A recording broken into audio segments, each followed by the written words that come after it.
everyone! As you might know, 35mm is my favorite focal length, and today Nikon have released the lens of all lenses. This is the 35mm f1.2s. I am so excited to test this lens out today at a portrait photo shoot. Is this the best 35 out there on the market right now? I'm gonna let you know after we do all our tests. Let's get started. Ooh, yes, that's so cool. Very jungle themes today. You're just surrounded. Yeah, totally.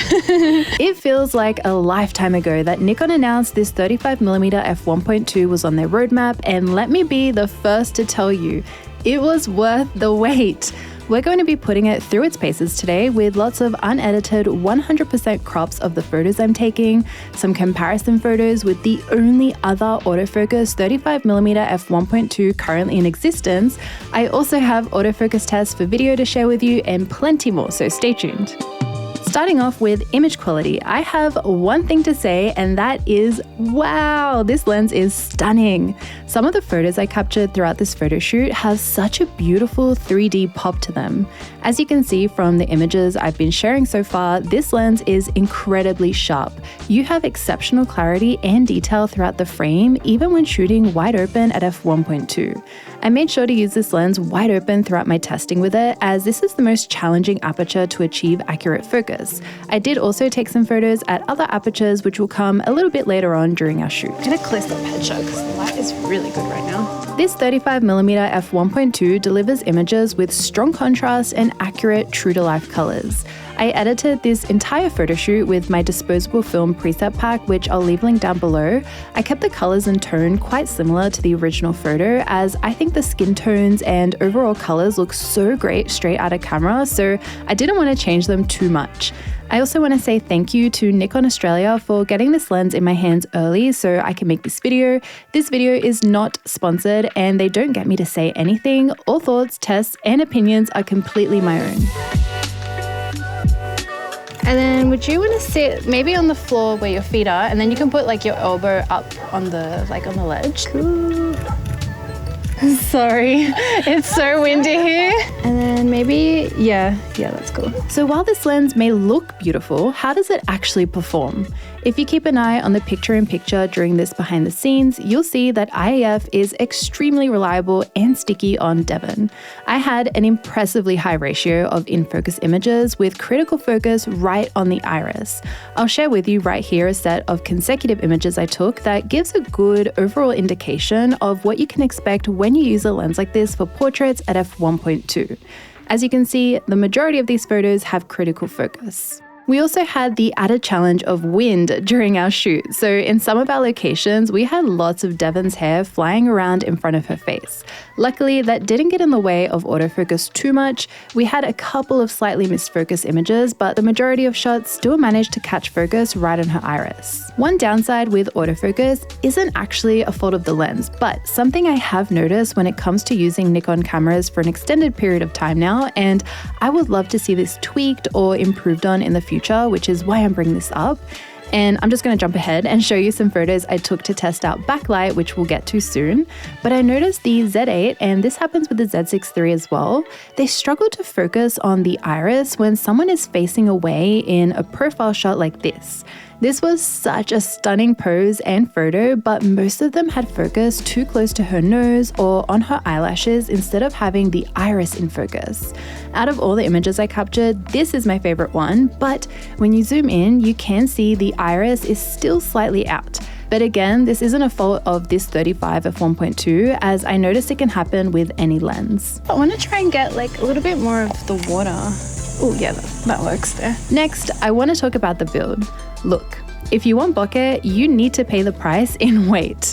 This lens weighs 1,060 grams and is quite a large lens. It's pretty much the same length as the other f1.2s in Nikon's lineup, including the 50 f1.2 and the 85 f1.2, but that is understandable as you need to fit this wide aperture in somewhere. So I do think this lens is proportionate to the image quality and aperture it's providing. And then I think we'll do some standing here as well. Maybe if you stand just up here. Oh, actually just there is nice.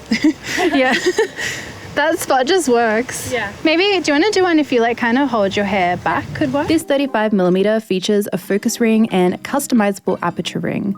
To be honest, I've joined in on the bandwagon of just turning this aperture ring off as it's way too easy to move it without realizing while you're shooting.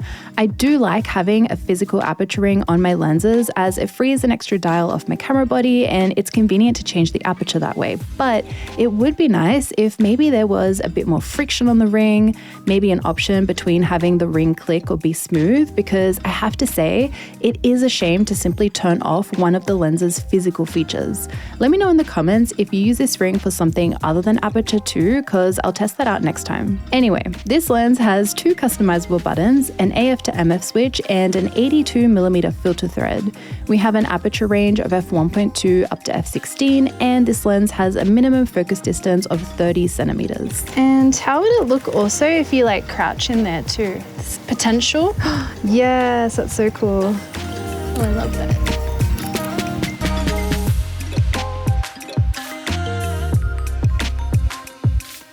I do have the only other 35 1.2 autofocus lens. This one is from Sigma. So this is a Sony mount lens, but I do have a Sony to Nikon adapter. So we're going to do a quick comparison of these 2 lenses. It's so interesting seeing these results side by side. In the first comparison, the images look incredibly similar. So I'm on the Sigma now, and as you can see, the IAF is super sticky. It looks like a native lens, even as I'm moving it around. So we'll get a couple of the same shots just here and we'll look at them side by side. The Nikon has ever so slightly more finer clarity for me though. When you zoom out and flick between the images, you can see the Sigma also has a bit more distortion. The background has a concave kind of look to it, whereas the Nikon background appears more flat and true to life. So I'm going to do one more comparison. This time I'm going to get a close-up portrait, and I've got Devon further away from the background so we can take a look at the bokeh. Oh, the sun's coming back a little bit. During the close-ups is where you can see more of a difference. The Nikon definitely has an edge over the Sigma with sharpness, especially with the finer details of the portrait, although the Sigma is quite sharp as well. You can also see the Nikon has a cooler or more neutral color straight out of camera, and the Sigma is a little warmer. And then I want to try and get like a backlit shot. So if we just go up there, oh, that's cool. I also, of course, had to test this lens out in backlight. The sun was not low to the horizon during our photo shoot since the sun sets way too late here in the summer.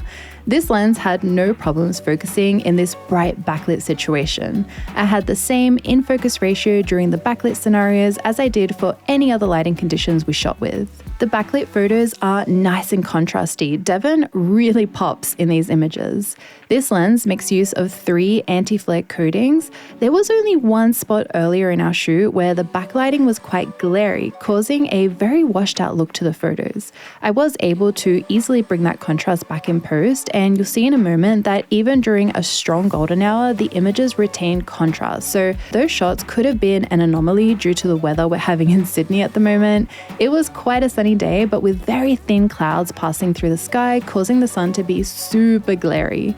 Aside from that, in this other spot, I really love what the backlit photos look like. They retain nice contrast, but there is a beautiful soft glow around the light source as well. And then can we try one if you like just stand kind of like profile ways? And then if you glance over at me as well, yeah. This lens has a really cool lens flare that I've only ever seen once before on the Sony 50 f1.2 GM.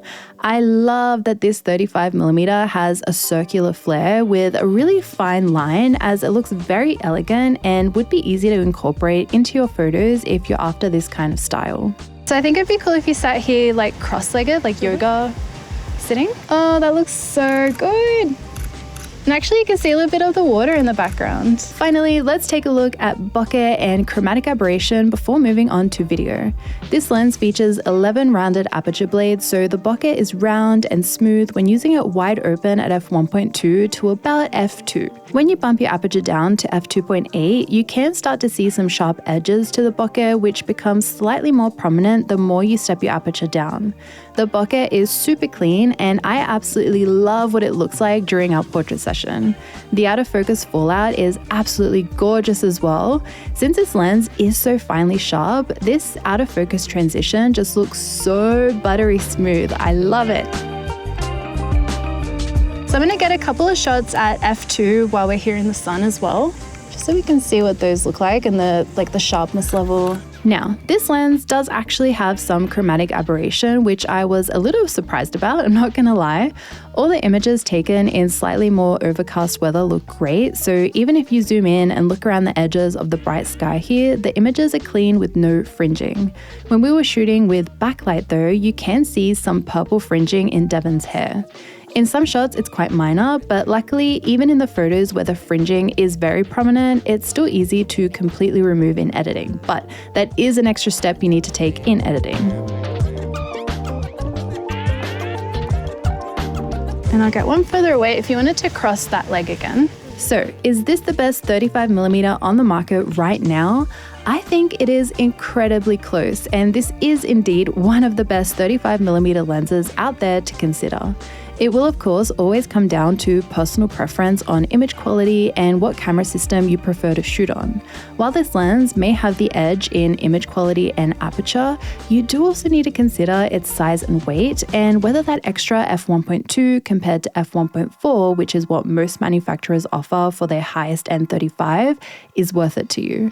I am working on a comparison between this 35 f1.2 versus the Sony 35 f1.4 GM, as well as an overall comparison between all 35mm lenses Nikon has on offer, including the f1.4, f1.8 versus this f1.2.